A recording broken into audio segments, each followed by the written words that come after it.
I am Doug Friedman. And I am Meredith Levy.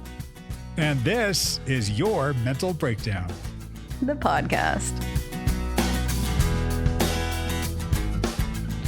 The podcast where we talk to each other as licensed therapists, and then you'll hear me doing a real session with a real client. And then you'll hear us break it down and talk to each other more. Because that's what we do. We talk to each other quite a bit, don't we? We really do. Yeah. You know why, Dougie? Because I love you. Oh, that's lame. I think we talked about this. We're starting to do some Monday episodes for you guys that are not therapy sessions with the client, that are just you and I talking about things that were coming up in whatever they were coming up in. Yep. Right. And I had no more run-ins with turkeys, but the ice on the ground was gnarly. Did you eat shit? I did not, but I came pretty close, and Beckett splayed out once too. Beckett. It's like, oh, maybe I should get him boots, but I don't think he'd like that. But someone suggested to me, there's like little spikes that you can get to put over your shoes. It's like chains for your car, but you get them for your feet. Like, oh, that's pretty cool. Except for if I got them, I'd step on my own foot, dude. Well, I mean, you just slip them over. They're just chains for your shoes. I mean, I think they're brilliant. Get them. I got them. They're coming next week. Oh, which is great, because the ice on the trails. I was on a trail, and one of the trails out here is paved for a while, and it goes straight up to the mountain. Then it's fine because then you're in the woods. But on that paved part, it's like slick ice, and it's so tough. And on the way up, it was pretty, gnarly. On the way down, it was near impossible. And I saw this little kid, probably about 6-7 years old, squealing with delight, holding her dad's hand. And she was just like sliding down, like kind of skiing down on shoes. And her dad looked like, oh my God, he was so freaked out because he's like his life and her life in his hands at the same time. Oh my God, that's really cute. So Have you ever seen the little video clip called Dogs in Boots? Because if you haven't, it's the one consistent thing that makes me laugh so hard until I cry every time I watch it. You know what happens when dogs wear boots? Because you cover their sensor pads. Yep, they freak out. Right, so their legs like splay out. Dude, this is a compilation, you guys. I'm telling you, just Google dogs and boots, and it's like this weird one. The first one usually that comes up with like this big flame explosion in the beginning. Watch it. Please tell me what you guys think, because if you aren't laughing so hard you're crying, something's wrong with you. Just kidding. Something's wrong with me. I'm really easily entertained. Yeah, I don't know. I'm a big fan of like the pet videos. That's like half of what I do on like TikTok and all social media, is just watching that stuff. That's all I do. TV is interesting. We don't talk about that very much. I know. I think we're going to. That's going to be our Monday night topic. Right. Every week. TV. What's hilarious to me, I almost understand it, but the one year I went to public high school way out in Calabasas, and I remember being in the gym. We were wearing like real uniforms for gym class and all that. And we're all sitting down in the gym, and the teacher said something, and I cracked a joke, and it was a welcome back Kotter joke. I don't even remember what it was, but almost everybody in the class laughed because it was whatever it was. It's a well-known line, like Mr. Kate. I don't know. Who knows what it was, but the girl behind me, she wasn't laughing, and she like tapped me and was like, I don't get it. I was like, that's from Welcome Back Kotter. She's like, well, what? I was like, that old TV show? She's like, no, I don't watch TV. Like, but TV. She's like, yeah, but we don't have one. Like, wait, one of those people. You don't have a TV? Right? Crazy. Like in the 90s to not have a television set in your home? Yeah, but you meet people now, and this is me being so judgmental, but when people now are like, oh, I don't watch TV, I don't have a TV, I'm like, oh, you're so educated. All you do is read. You're so cool. You're better than all of us. But right? I know some people just don't watch TV. A lot of people don't have TVs because they watch on their computers or their smart devices. But I think what you're talking about are people that are above TV, right? Kind of. Or that's my judgment interpretation of it. They're probably not. I mean, I don't have cable, but I don't think I need it. But do you have Netflix? Yeah, or Hulu, all of the other, or Prime, or right. Yep, See? all of those. Yeah, now you can get like Disney, HBO Max. You can get all these things without having like. I have all of those. Yeah, and back in our day, it was cable TV, and then came satellite, which is a big thing. Back in our day, first we had the TV where you have to get up and change the channel, turn the knob. And then we had those big, you remember those brown boxes that go on top and you click it? Z channel. Sure. Oh my God. Amazing. Do you remember there was Select TV, there was On TV? Oh my God. I think a lot of the reason that we watched fucked up TV was because we didn't want to get up to change the channel. So we just watched whatever was on.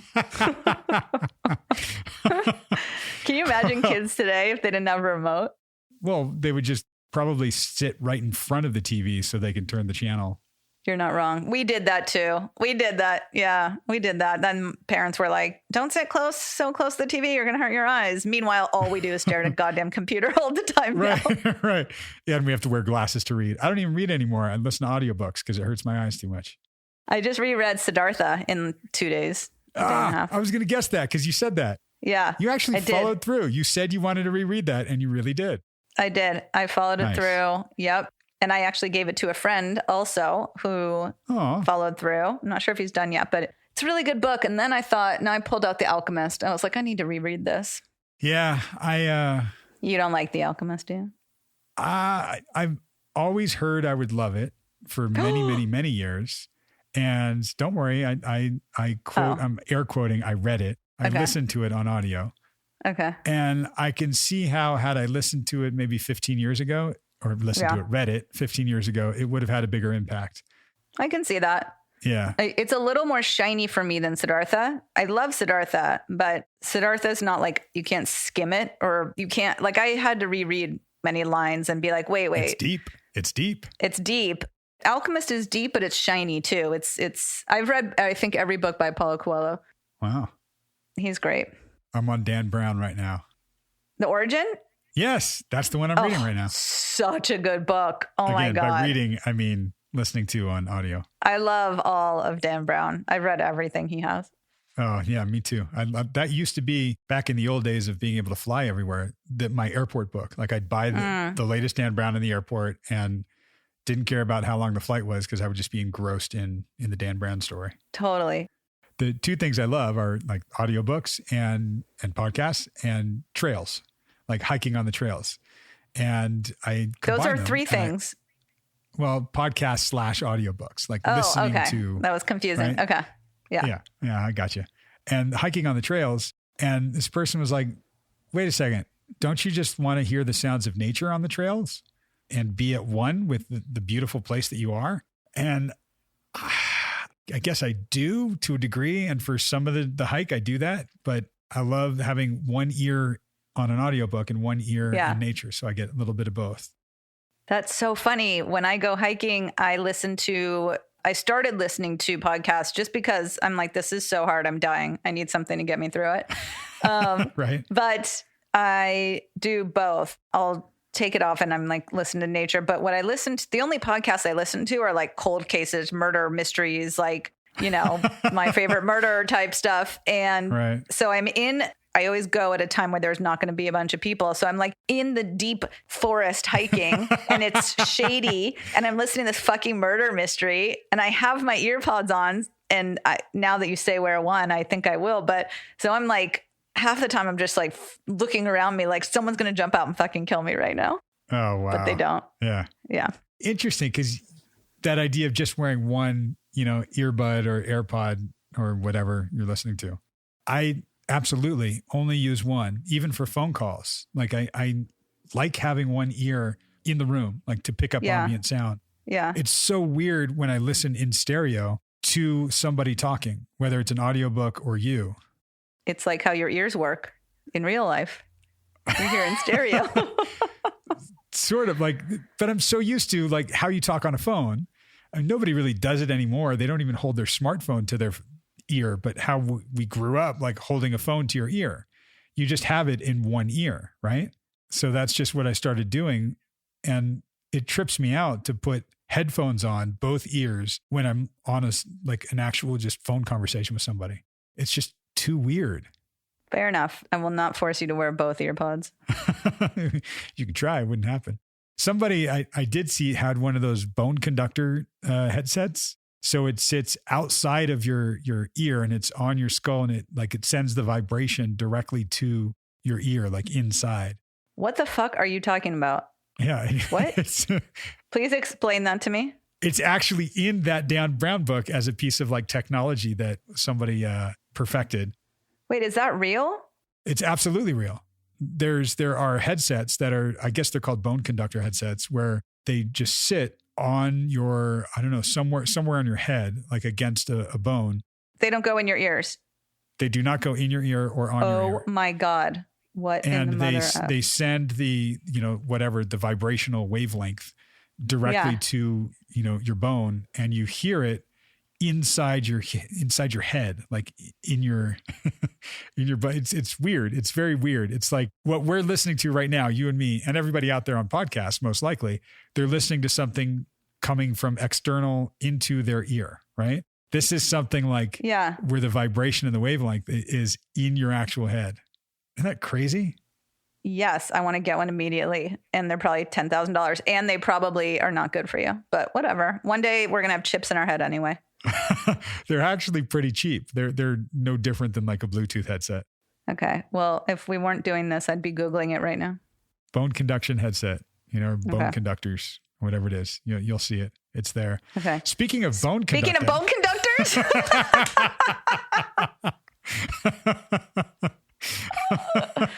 Damn, we're so smart. That's actually not a bad segue, depending on how you take that. True. In this session, you're going to hear stuff with Drew, gearing up for the wedding, which is just around the corner, and some new relationship stuff going on with him that we dig into a little bit. So sit back, relax, put on your bone conductors, and we'll be back with you in a little while.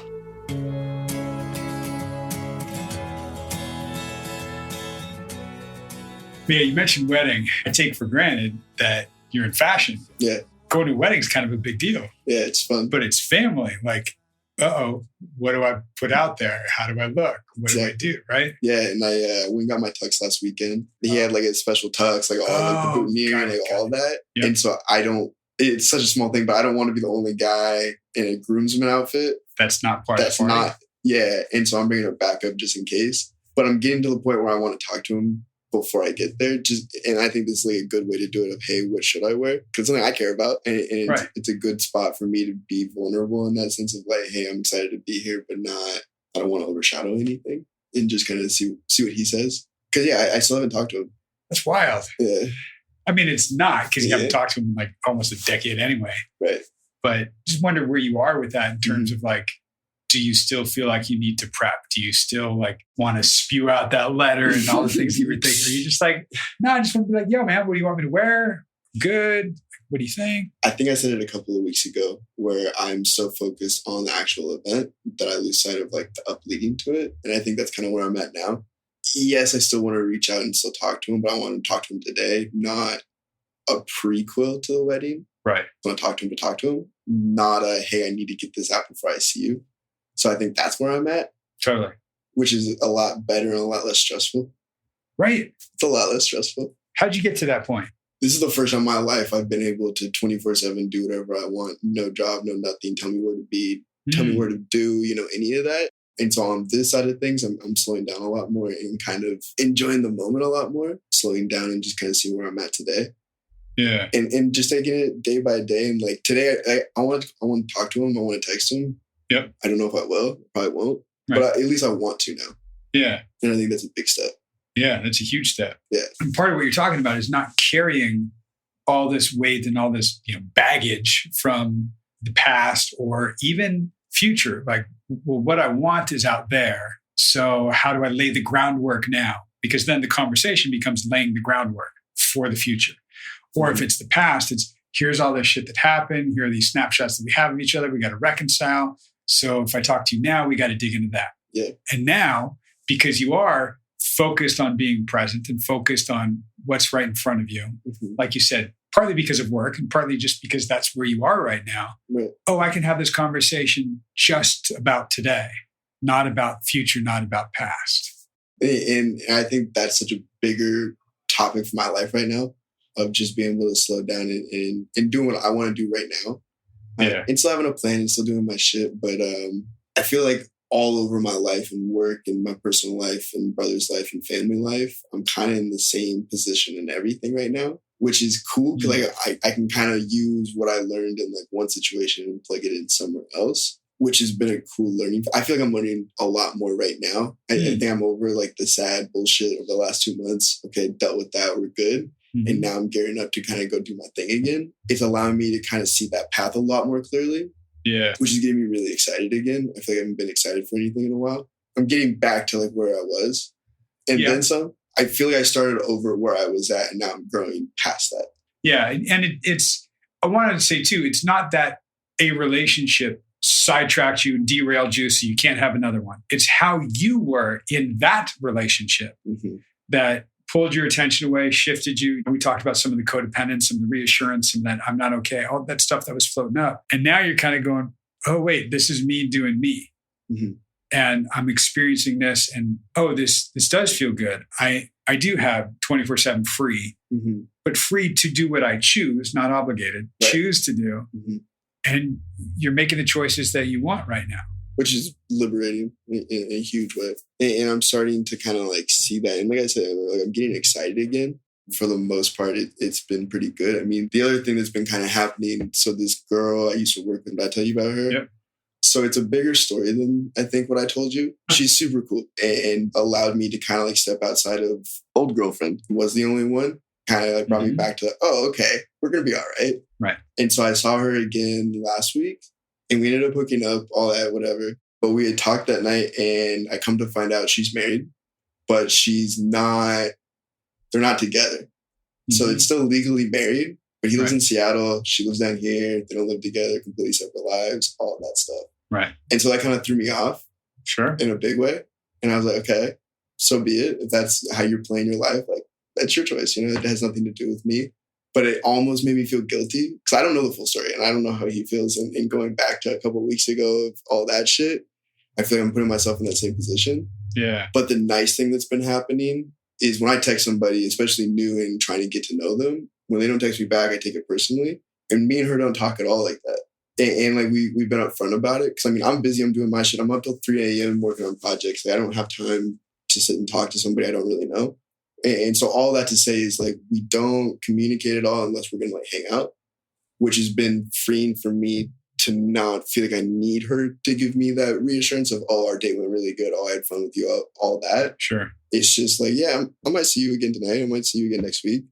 Yeah. She's not Miss Right. She's Miss Right Now. Right. This is what you need for right now. And you're not misleading her. No. She might have been misleading you if you didn't know about the marriage at first. And so going into this, I was just meeting a friend for the drinks. You know, it was nothing intentional. It was nothing like, oh, let's go on a date. Like, it was nothing like that. And so now I'm on this side of things, and it's like, okay, what is this? And that's the confusing part for me now, because it's like I have no idea what you want. Okay, but let me spin it this way. What do you want? Yeah, that's coming. Yeah, of course it's coming. And you even said like, yeah, she's married, whatever, but that's her problem. That's not my problem. Right. Well, it does have an impact on you because you even said just a few minutes later, like, well, I feel guilty and I feel that, right?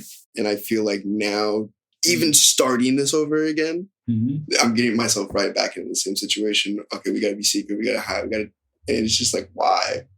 And my other thought is like, okay, this is like my third in a row. Like, why is this my pattern?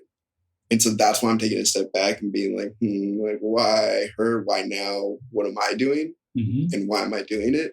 And I don't know. There's a couple things to scratch at here, of course. Right? That, okay, well, is this my pattern? Why am I doing this? We'll get there in a second. Is this my pattern? Let's break down what that pattern would be. Is it my pattern is I need this reassurance, and if I don't have it, it's not okay. So I keep picking people who aren't going to give that to me because we have to be secret at work, because I have a husband, because I'm not on social media at all. I don't want to be. I don't know. Is it almost oddly safer to pick people like that, where there's a built-in, we're not going to have this on social media or whatever, that there's going to be a secret because there needs to be. And I can make it about that thing that's built in as opposed to it's because of me. What do you think of that? I think my previous old girlfriend, that relationship was the only girl I've ever dated that was like, in my words, a good Christian girl. Good, solid, somebody I could see myself with, like in a family sense. And I feel like she's the only one that's ever really looked like that to me in all of my relationships. Which is what for you? A good Christian. Look, you use good and you use Christian. And she kept me grounded in like a really solid way and really made me stop and smell the roses. Yeah, our personalities don't really fit and it didn't work out for whatever reasons. But I do hold on to that and I do see that in her and I appreciate that from her. I think the reason why I find myself in these random girl situations is more so because I find myself like, especially living alone now, the thought of nobody is really hard for me. Whereas just the idea of somebody in 3 weeks randomly is way better. And so it's almost like going back to the looking forward thing that I do. It's the same thing. I'm not to the point where I'm confident enough to not have anybody. So I'll rather just have somebody somewhere, some way. Yeah, it's almost setting the parameters of it's going to be an in-between. Because I don't have the strength yet to be fully on my own and totally be okay and be fine with that. And I can spin it this way too. I don't have the strength to be completely codependent on somebody and need that reassurance and they are everything to me, which is a good, don't have the strength for that because that's, I see you smiling because that we've seen what happens with that. Right. And it's too much pressure on them, too much pressure on you, not sustainable. It's how you've known things. Right. You've even said it to me before, like, I want to be all in. I want to be all in. Okay. You're smiling now. Why? Yeah, I already want to go date this chick. Yeah, I already am like, yo, like, come on, like, let's do this. Which I already know, like my mind knows that that's not what you need right now. It's not the time. Right. But there's a part of you that's drawn to that understands things that way. Right. My value is often determined by how much people need me. When I'm needed, great, I have value. So my value depends on somebody needing me that much. So part of me is drawn to, yeah, let's go all in. And where I see pattern and sort of what you were kind of getting at, what we were kind of tickling a little bit is that, wait, if the reason they don't want to go all in is me, oh, fuck, I'm not good enough, I can't do that. So I'll pick people who have a built-in can't do that because I'm married or because work can't know about it. So there's already a reason why. So the reason doesn't have to be me. Yeah. Right. But I'm still not getting that thing and I'm still going after it. You know what I mean? Yeah, definitely. And I think you're absolutely right on that. I think having a prerequisite of no makes me want it a lot more. But to your point, like the not texting back, the being married, all these things that it's almost like I have to prove it to myself that I can. Yeah. And it's almost like a challenge. Yeah. Yeah. How so? I think it's a self-confidence thing of where I stand in this world. I'm almost doing it as a reflection to myself of like, where do I stand right now? Like you need to measure up to that? I want to say for myself of kind of like a roadmap of like where I'm at.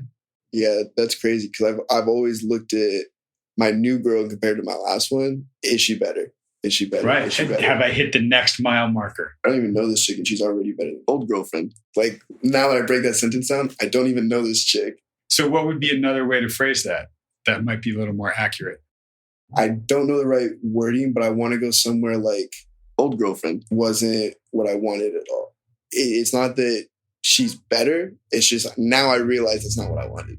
Yeah. And maybe it's just different, not better, not necessarily worse. And there are different aspects. Maybe she met some aspects, but didn't meet others. And now certain aspects are more important than others to me.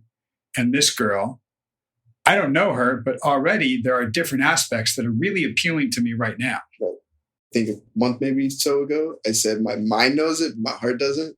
And now I'm kind of like, now they're coming equal, which feels better. And now I get to gear up for like the hardest month of my year every year. And that might be a what if, and it might be a really good year, and it might be a great wedding and all that. But I'm just now getting solid again. And now I'm getting really scared to go back home.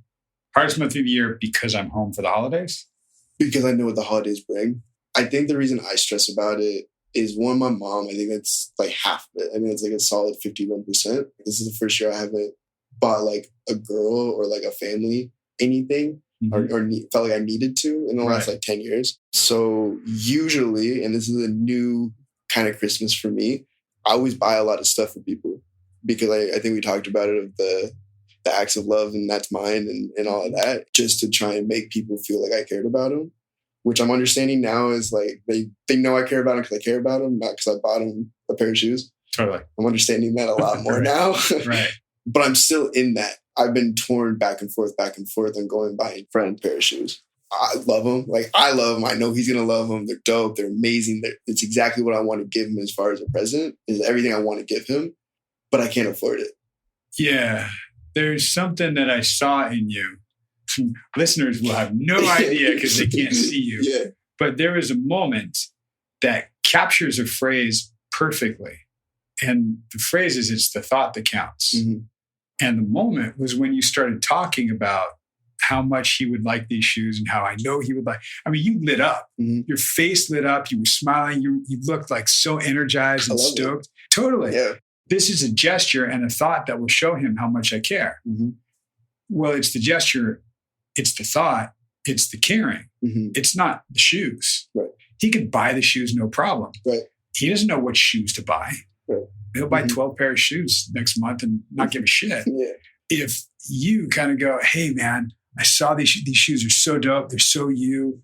And I really thought about you. I wish I could, just drop a note and get them for you, but I can't. But check it out. Look at these. And they made me think of you. And just so if you want to go shoe shopping on your dime, I know it's kind of fucked up, but I'd love to go out there with you or, I love that. Right? Yeah. Because that's what I saw in that moment of you lighting up with that energy. Mm-hmm. And it's what you really just want to say is, hey, man, I care about you and I was thinking about you. And this thing reminded me of that. Yeah. Because that's ultimately what I want to get across anyway. Right. I like that a lot more. Yeah. I mean, it really is the thought that counts. Yeah. And it's something that how you've been geared before, the old ski trail that you go down is it needs to be the gesture. It needs to be the present because that represents the thought. Right. And then they'll go, oh, yeah, he thinks of me. Mm-hmm. He thinks this way of me. Cool. And the bigger the gift, the more expensive the gift, the more he thinks. Mm-hmm. And hearing you talk and what I'm thinking about right now is like the other difference I see is if I just walk up and give him a pair of shoes, he thinks I'm just giving him a pair of shoes. Right. Whereas if I can come at him as like, hey, this is what I was thinking about you. I care about you. This is eventually what I want to do. I just can't right now. He understands that now it's only because I care about you. Yeah. Not because I want you to have gifts. Either one of those scenarios, fast forward a week or a month, right? Yeah. If you gave him the shoes, fast forward a month, where are the shoes going to be? Yeah, that's right. Yeah. Among like other shoes. Okay. Fast forward like a week or a month. If you give him the sentiment, where would it be then? Here. Yeah. Here in the heart, right? Yeah. And it's quite possible, a little bit of the what ifs. Yeah. Quite possible he might go, hey, dude, check it out. Look what's in my closet. Yeah. 16th pair on the left. Like, yo, check out my feet, bro. And he's wearing the shoes. He will be beaming to show you that he fulfilled it. And he did it because you were thinking of it. And that will be a symbol he gives back to you as I'm thinking of you too. Yeah. I'm acknowledging how you thought of me. Yeah. Right? Yeah. Yeah, absolutely. And talking about him and something that was really cool that actually happened last night. And me and him have talked a lot about social media and that role in the world and his play in that and how I view it and how he views it and all this stuff. And this brings me back to I just want people to be able to share me because they want to. I sent him a picture last night of, hey, dude, this is the spot I just found. Like, what do you think about it? Like, it's super cool. And then he goes and takes that picture and puts it on his. And all he says is, I'm so proud of you. I love you. And like, for me, that's the biggest thing anybody's ever done because he's showing the world that we're friends. And I don't care if it's one person, I don't care if it's 10 people, I don't care if it's a million people, just the fact that he wants to take that step of sitting down and physically doing it is the most meaningful thing can't even begin to describe. But it was just a vulnerable spot where it was like, I don't want that. And he knows that. Like, he knows that, like, everything on my shit's private. I don't post anything. I stay off of it. Another big reason, me and old girlfriend broke up. And so I kind of said myself that day, I was like, no more social media. I'm never going to let this come in, like, between a real relationship. And so I was okay with staying off of it. And now fast forward, old girlfriend, opposite. Mm-hmm. They were polar opposites in every way possible. And now I'm coming to the understanding of what that actually is. And one of the things that you actually value is when somebody can say, with no secrets, no nothing, hey, here's this guy. Yeah. Whether it's this guy I'm going out with, this guy I'm hanging out with, doesn't matter. Mm-hmm. That's the appreciation and the love that you feel. Yeah. Certainly somebody who's married isn't going to give you that built in. Somebody who's concealing it at work isn't going to give you that built in. Because it's built in, it's not about you. Mm-hmm. On some level, they'll still make it about you. Mm-hmm. But it was built in. We can't tell people at work. We can't do that. So there is still issue there, right? It's not clean. And then you go to somebody like friend, but it's somebody that's like open and honest. And, we can call it vulnerable too. Yeah. And that feels good. So maybe if you recognize, when I'm connected to somebody this way, this is what that feels like. Mm-hmm. And it is a little new and different. Mm-hmm. And it is a little scary. Especially now. Yeah. Because like I've never been hurt before like that. And I had that conversation with this new chick too. I was like, I'm not dating. I'm not doing that for a while. I just can't. I don't think emotionally it's not fair for anybody at this point, me or them. I'm so torn between wanting to like go and be social and sit in my room and work. And I'm trying to find the balance between that. And I think I've done a pretty good job about it the last couple of weeks. I just want to be sure I'm doing the healthy, right thing. A lot of this is just calibrating, trying it out, test driving. Yeah. Seeing what it's like. Yeah. If you're used to driving pickup trucks, get behind the wheel of a Porsche, you're like, holy crap. Yeah, right. This is crazy. You hit the gas and it flies. I can't hitch a trailer to it, but shit, I can take off, right? Yeah. So there's differences to it. Mm-hmm. And it's just kind of adjusting to, okay, this is different. So we're feeling it out, just kind of test driving and seeing what you like driving right now. Yeah. You saying like, I don't want to date. Well, I call bullshit on some of that. You are dating. I don't want to buy this car and wind up with it and be stuck with this car for the next 5 years, let alone my life. Okay. Yeah. So I'm dating. I'm not going to enter into a relationship. I'm certainly not getting married, right? I'm not changing my status on social media to, yes, I'm with this person now. Like, no. Yeah. When I'm ready for that, I want somebody who will willingly do that also. Sure. But in the meantime, what you're test driving, that new trail that you're going down is, I want to be able to keep it light, focus on me and do my thing. And if somebody's doing that, great. And that takes a little bit of that codependent piece out. Oh, I can focus on me while they're focusing on them. That's part of the new trail. It's part of the new road that you're test driving, that you're checking out. I think you hit on the nail on the head with that one, just in the sense of like, I'm going back to long distance with old girlfriend, in my mindset of where I was at. Mm-hmm. And it really allowed me to focus on what I wanted to do and work and gym. And my day-to-day routine was all about me all day, every day, until she'd come home for 4 days and it was all about her. Right. Which was shitty, like fucking horrible. But at least it allowed me, while I was alone, to have that in the back of my head of like, I got my person. We're cool. I can go do what I need to go do. Right. And I think I found that in old girlfriend too, where I was so confident in that, where I could go and be confident in my own shit. I was secure in that spot of my life. And now looking forward to this new girl, it's like, okay, I know you're independent. To your point, you're doing your own shit. And now it's like back in my head that I still got it. But it's like, I don't even want to be in that mindset. What does it do to you? What is that mindset for you? I think it's very controlling. I think it controls me in a codependent way. I would way rather be in a spot where I'm so confident in myself to not feel like I need anything. And anyway, I want to get to a point, parents, everything, brother, all that too. I think girl's the perfect way to start though, because it's right here, right now. It's something that we talked about way back with old girlfriend. You even said, it's not like I need that reassurance. But what you were describing was like, oh no, you're looking for reassurance. Mm-hmm. And what you're describing now, it's almost like I want the assurance to come from myself. Yeah. So it really is reassurance. It's something that I already know and feel. But in a sense, what I'm looking for is assurance from them that I'm good, that I'm good enough, that I'm okay. I get the assurance from them, and then I'm the reassurance. Right. And I need to flip that to I'm the assurance. And then I get the reassurance. Totally. You holding that I'm not good enough, there's something wrong with me. And somehow that relates back to mom. Because if I was good enough, she would choose me, not choose an escape.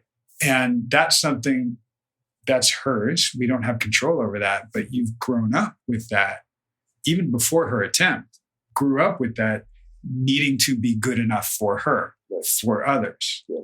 And if they choose something other than life or you, it's your fault. And that idea of assurance coming from them, that's theirs. So where are we in that picture? We're not.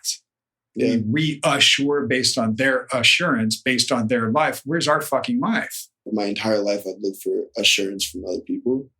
And now, like, it's like one of those things you didn't know it until you know it. And so now it's like looking at it, it's like, okay, well, I'm good. I'm chilling. I got a roof over my head, clean clothes, I got food. Like I'm on every checkbox. Like I'm good right now. And yet I still, not constantly, but more so than not, still anxious, still kind of hyperactive in a certain way and kind of on my toes, more so around people than anything, especially when I can't be vulnerable. And so throwing that back into like my mom, it's like, I know she has her own issues. Me and my dad had a conversation a couple weeks ago where he was like, your mom just feels so guilty all the time and she can't get out of it. And she has so much in her own head that she just can't snap out of it. I think I relate to that because I'm the same way. I think the same way. I can't get out of it. I can't get out of my own head of like, well, what are they thinking? What are they? And me and my mom are very similar in that sense. And so now relating that back to what she was doing, I totally understand it, which it feels good to a certain degree. It makes me feel very, I want to say somber. I feel for her. I don't feel sorry for her.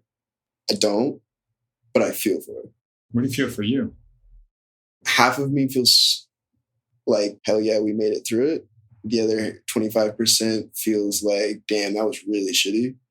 And like, kind of like, oh, let's not go there again. And then the other 25% is more like, well, other people have it worse. So like, why are you even thinking about it?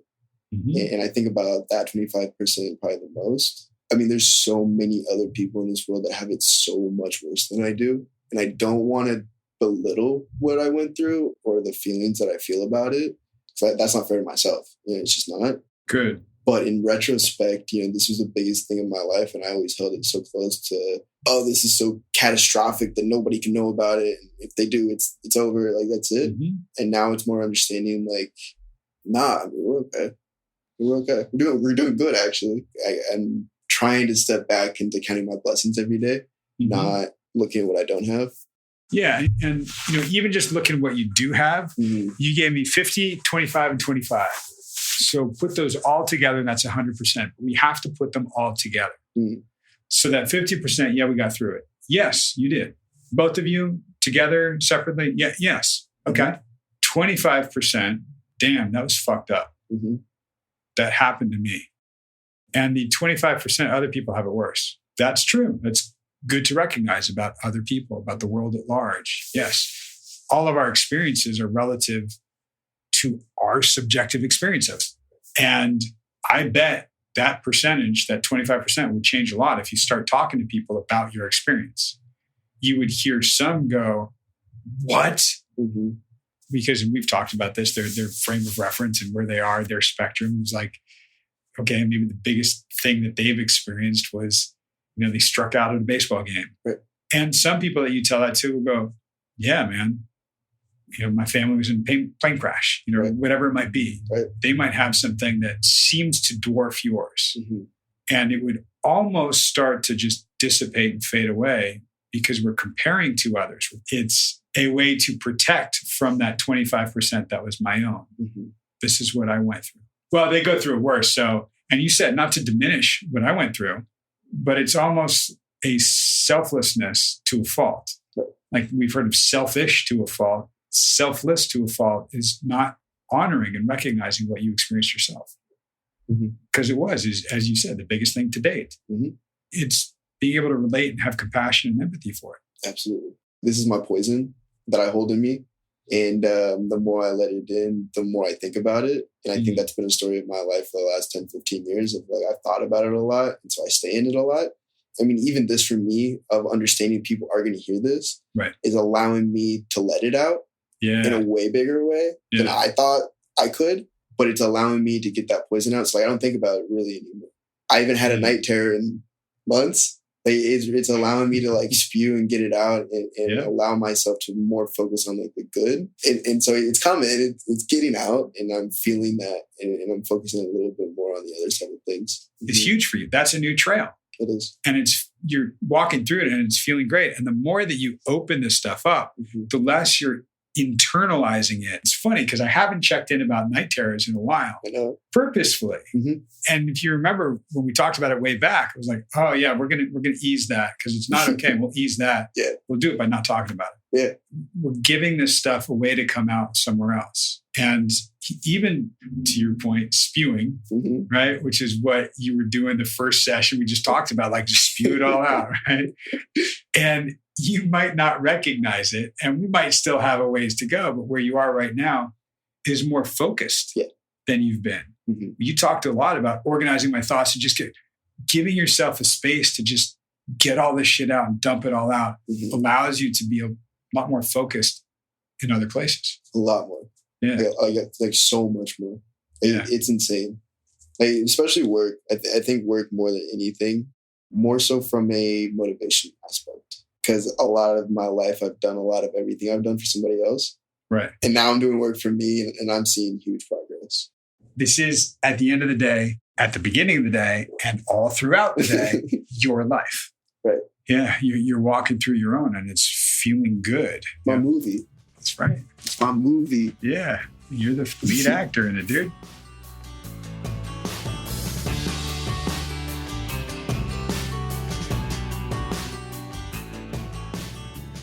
And we are back with you. We sure are. Hi. So, okay.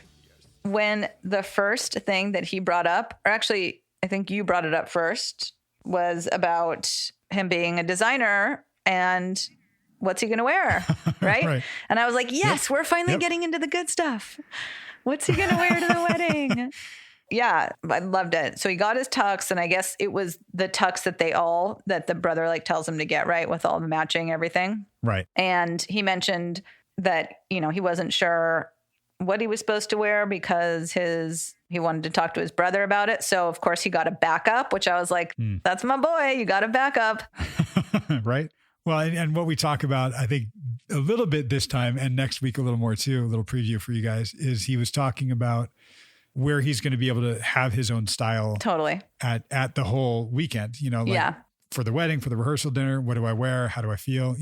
Kind of looking at that stuff. So yeah. We get into that more next episode, but yeah, I like that too. Yeah. I can relate. My sister's wedding, actually both days were very me, but the rehearsal dinner, I wore like a sort of ripped up Metallica t-shirt with like this big poofy skirt with like flowers on it. And then like black heels. And then for the wedding, I wore like a long, pretty dress, but it was rainbow. Yeah, and I think a tux, like a standard tux, is pretty classic and looks good. Totally. James Bond style on guys. Yeah.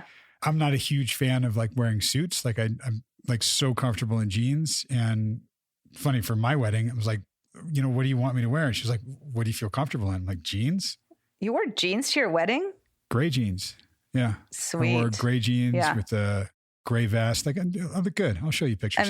I'm sure. Yeah. And we even told like everybody that was coming, just wear what you're comfortable in. Like, whatever you want to wear.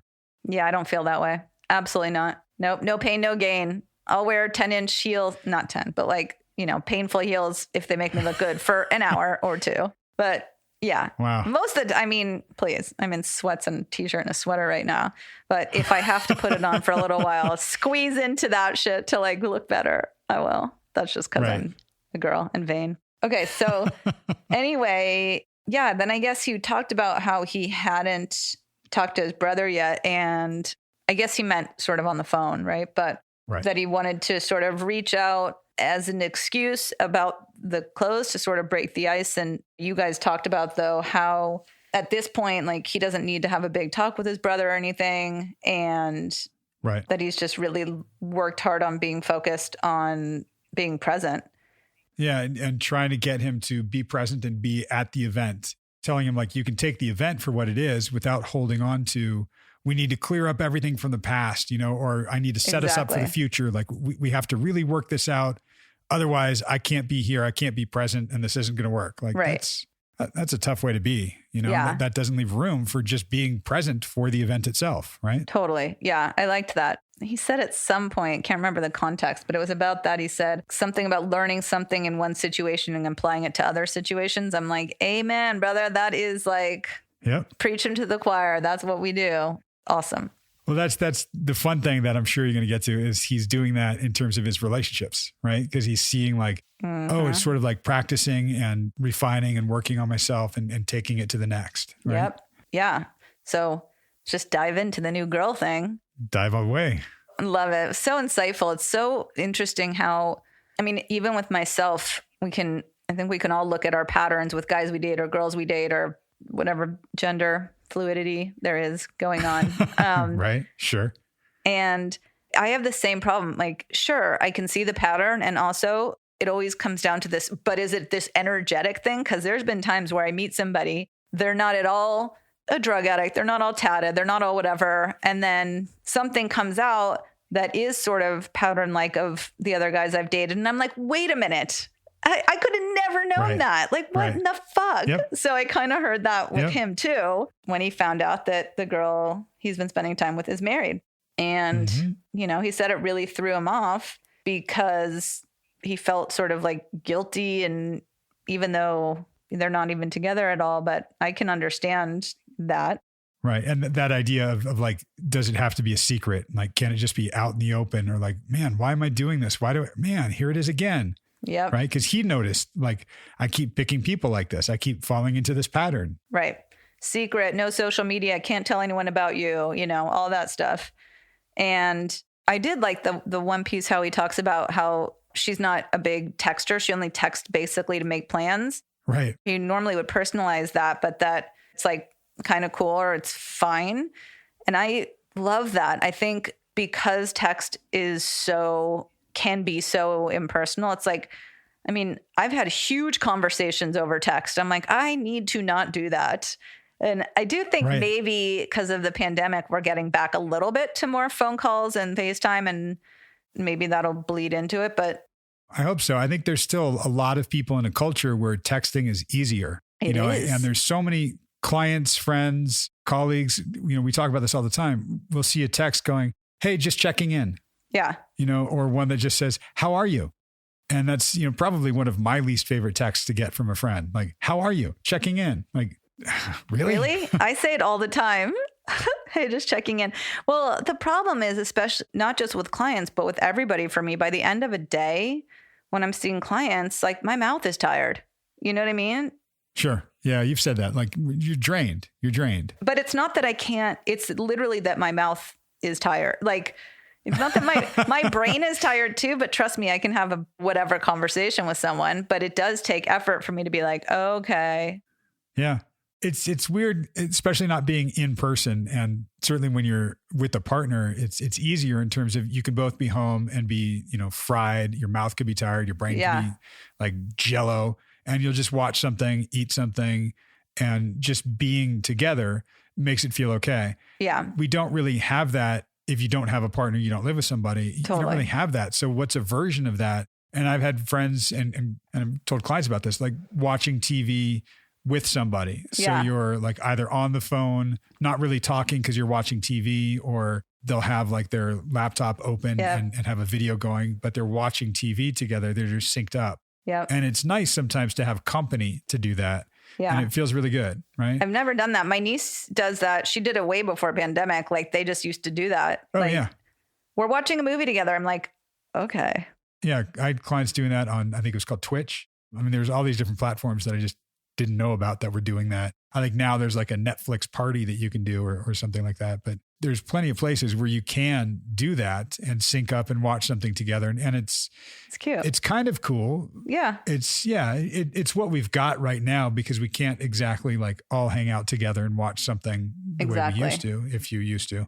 Right. But that idea, I think, of just being too tired to actually communicate and talk. So a lot of people will just text. It's a little more mindless. And, I have a bias. I don't think it's that connected to do that, but sometimes it is what we need to do to establish a connection. A lot of people, will say, well, how do you use it? What do you do? Like, well, maybe just texting saying, hey, when's a good time for us to connect?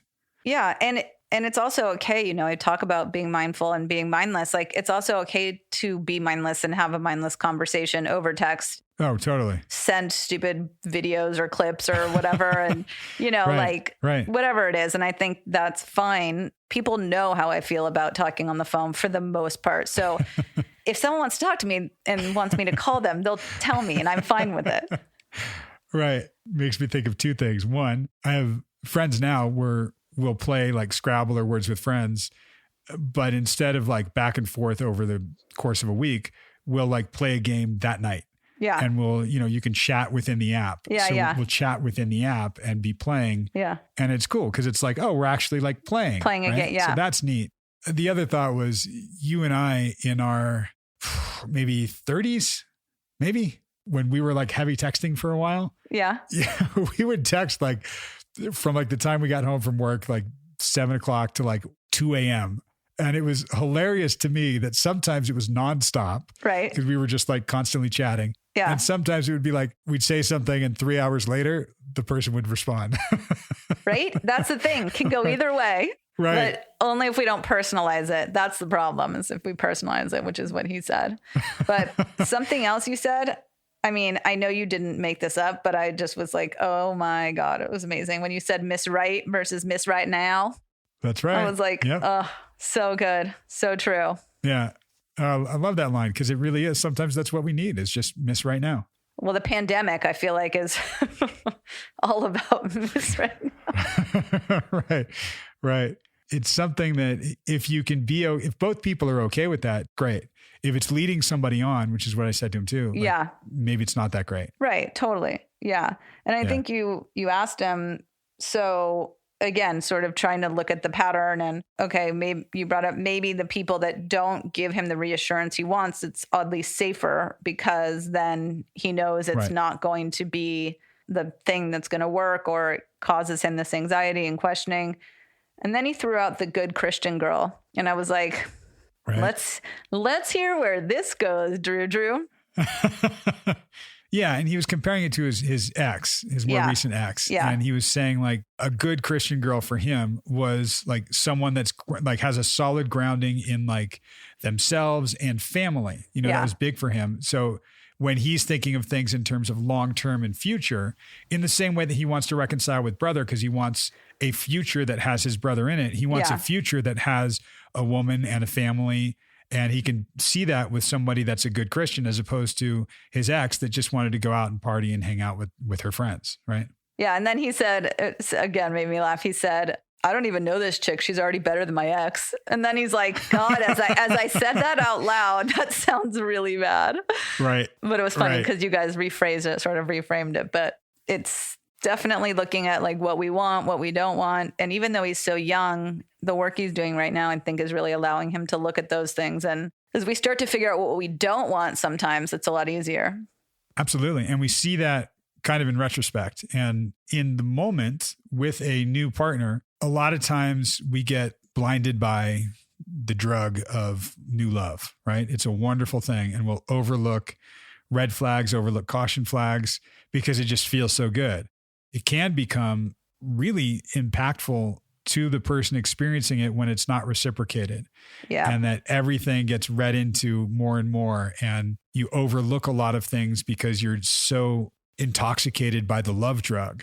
Right. Totally. And and you want to believe it. And you want to think that your partner is as much in love with you as you are with them. So you all these little breadcrumbs that they drop, like feed you and nourish you, but it doesn't really. Right. It's just feeding that limerent feeling and that feeling that this is magical and this is wonderful. And they said this and look, and they sent me this emoji. You know what that means. Like, Okay, listen, I never do that. Never. Maybe a little bit. I've had clients get mad at me when I mention limerence. And if you don't know that term, look it up. It's a great term. And they get mad because they think I'm taking away the magic of love. And I'm not. There's a book by Irvin Yalom called Love's Executioner. And it's sort of like when a therapist comes in and explains why we're feeling certain things and why certain things are this way, it sort of executes love. Yeah. That's not my goal. It's just sort of going, you slipped into a different cognitive state where you became obsessed. You were ruminating. You were losing track of yourself, and you were reading into all these things that the other person was doing. You were a prisoner to them responding to you in some way, like staring at your phone, waiting for them to call or text. We lose our own lives that way. Ugh. For Drew, it was sort of like with this new girl, there were aspects of her that were, we'll say better, but were resonating with him that he really liked that he didn't get from his old one. Right. Brought in another one of my analogies, or I think this was actually a metaphor. It's like test driving a car. If you get behind the wheel of a Porsche, you're going to go, wow, this is amazing. It drives so fast. This is incredible. And it's exhilarating, but it's not necessarily the car you want to own. Ugh, damn. I hate that shit. It's like the girl you want to marry or the girl you want to just fuck. Like, okay. So annoying. Can it be both? Yes. Can't the Porsche be both? Yeah. Good. Yeah. I mean, that's the Porsche Cayenne. The Cayenne, that's an SUV Porsche. It's great. Best of both worlds, right? Exactly. Yeah. Yep. It's funny because I was going to say that for him, he recognized, right when we started to recognize, qualities that matter and this and that you do you, I'll do me, being able to separate and not be so codependent and not be so controlling. As soon as we talked about that separation and that independence, then he made the link to mom. Yeah, to buying gifts and stuff. Buying gifts, using. It's the buying gifts with mom. I think that's been a theme the last couple of weeks. Yeah, he talks about how he really likes to buy gifts for people. And this is the first time this year he's not buying gifts like for his family or for girls, and talked about buying those shoes for his brother and the shift that, he said, okay, can't really afford them. And what does it mean if I actually get them and hand them to him? Or what does it mean if I tell him how much I thought about it, wanting to get them for him? And it's the thought that counts. And it is true. A lot of times it's the thought that counts. Sometimes you're like, okay, get past the thought and put it in action. Sometimes it's get me the thing. Yeah. Right. But it was like, I'm thinking of you. Yeah. This wasn't brother. No, this was a friend of his. And it's a friend of his that's does very well and gets a lot of free stuff sent to him all the time. Okay. And what we were talking about was he saw this pair of shoes and was like, oh man, these would be so dope for him. He should get these shoes. Right. I can't buy these for him. He can buy them. And sort of an example I was giving him was, or a way to kind of process this was, okay, let's say you give him the shoes a month from now, where are they going to be? Right. And he's like on the shelf, like one of like 40 pairs of shoes. Right. Okay. If you give him the sentiment and tell him about these shoes that you thought would be great for him, then what happens in a month? And he goes, he might be wearing them and be like, yo, Drew, check it out. I'm wearing those shoes you told me about. Right. And it was interesting because that's something where the thought really does count. Had it just been the shoes, it would have just wound up in a pile or, in the closet full of shoes. Right. Yeah. Expressing the thing that meant something to him. And then you get the benefit of the friend can give that back to him and show him like, hey, look, I'm returning the sentiment by showing you I'm wearing you the thing that you told me about. Totally. Yeah. You thought about me and then I thought about you and I went out and got them. And right. So I just want to say right before, Christmas and Hanukkah and the holidays come up, Meredith. My birthday. And your birthday. That's right. Right around Christmas. That's right. I think you would really look fantastic in a brand new Porsche. I think you would really love the feel of it. I can't buy one for you, but I really think that it would be tremendous for you to be behind the wheel of a Porsche. Get me that Porsche or you don't really care about me.